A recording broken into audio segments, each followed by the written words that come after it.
So when I first learned the news of where the Iveron icon was going to be coming to, um, I knew because of the proximity that I definitely wanted to go. A bit, I guess, north and east probably of Tucson is the town of Safford, and there is a Serbian monastery and convent right there. Okay. The woman who is Donna, if you don't know who Donna is, she is the first person who ever spoke to me when I went to church, and I kind of consider her like my church mother. Um, she was telling me about that, and that was recently where she picked up that icon for me that I showed, Inexhaustible cup. So I knew I specifically wanted to go. Okay. So then that was the first place that Iveron was going to be taken to. So that day that was discussed in church, a choir member and I discussed going to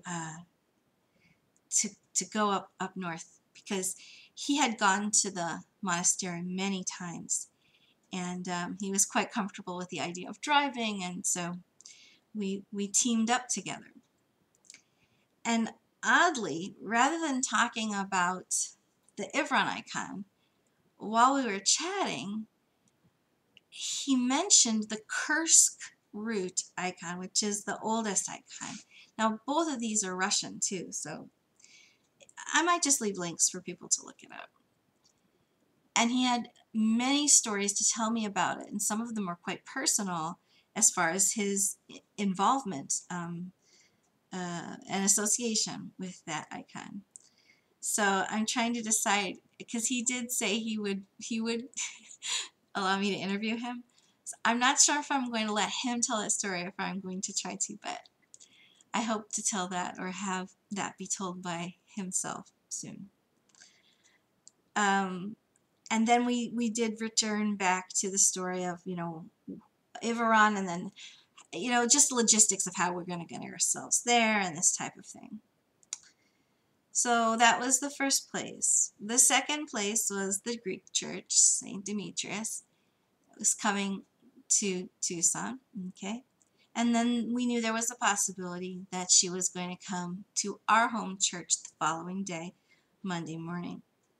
So my plan was hit them all. Why not?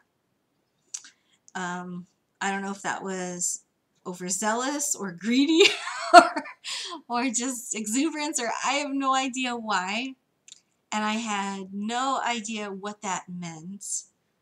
Not only just as a commitment, but what was going to be happening to me just by making that decision.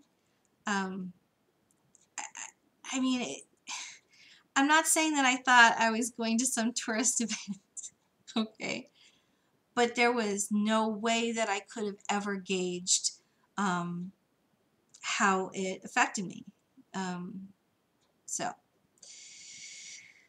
we drove up, and I have a little bit of footage of just walking around the grounds there.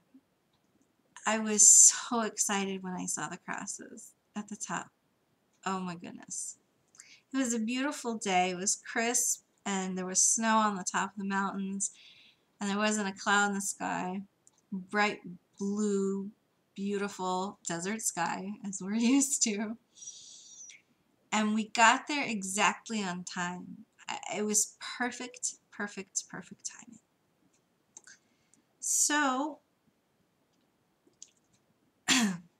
we walked ourselves in, and oh my goodness, I've never been to any kind of Orthodox church except for Antiochian and Greek, so I had no preparation in my mind to understand what I was going to, and I'd never been to any kind of monastery or convent at all, either.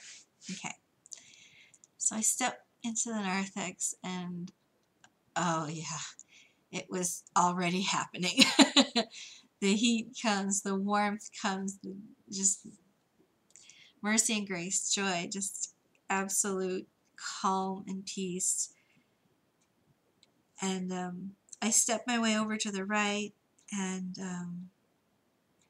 light 4 candles out in the narthex there.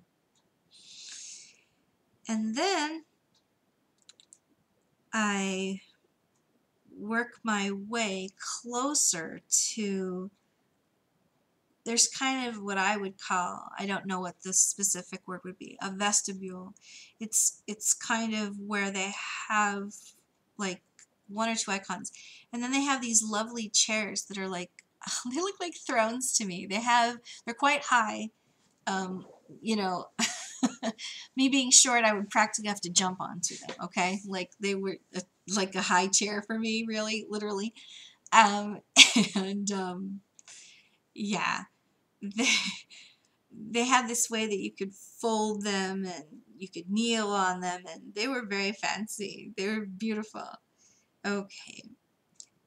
I wasn't ready to go forward in there, so I stood halfway between the narthex and there in the doorway for a fairly good time. There was in front of me directly a rug it was circular rug, and on that was another rug, and that one had an eagle, and it was explained to me that it's only the bishop who can stand on it, but that people do anyway, so it's kind of like no big deal. It was a marble floor on the inside, and it's a newly built church, so the walls are mostly clean. It was elegant and humble and reverent and gorgeous in a way that was an odd combination of being ornate and yet very simple at the same time. And I noticed, of course, that the men were on one side, the ladies were on the other, and that always comforts me because that's, you know, I grew up separated, so that always, I don't have to worry. Okay. So I just was standing there and I was singing along the liturgy, the same liturgy I always sing. Same thing, you know, just different place. It's the same thing happening. And I didn't know that my favorite bishop, which is my Archbishop, Peace from LA, with his gorgeous booming voice, was going to be there. There were like 4 priests there, and him too. I was like, it was busy up on that area there. It was, yeah. Every different time there was a different person singing, and there were cantors, and it was busy. Very, very active. Okay.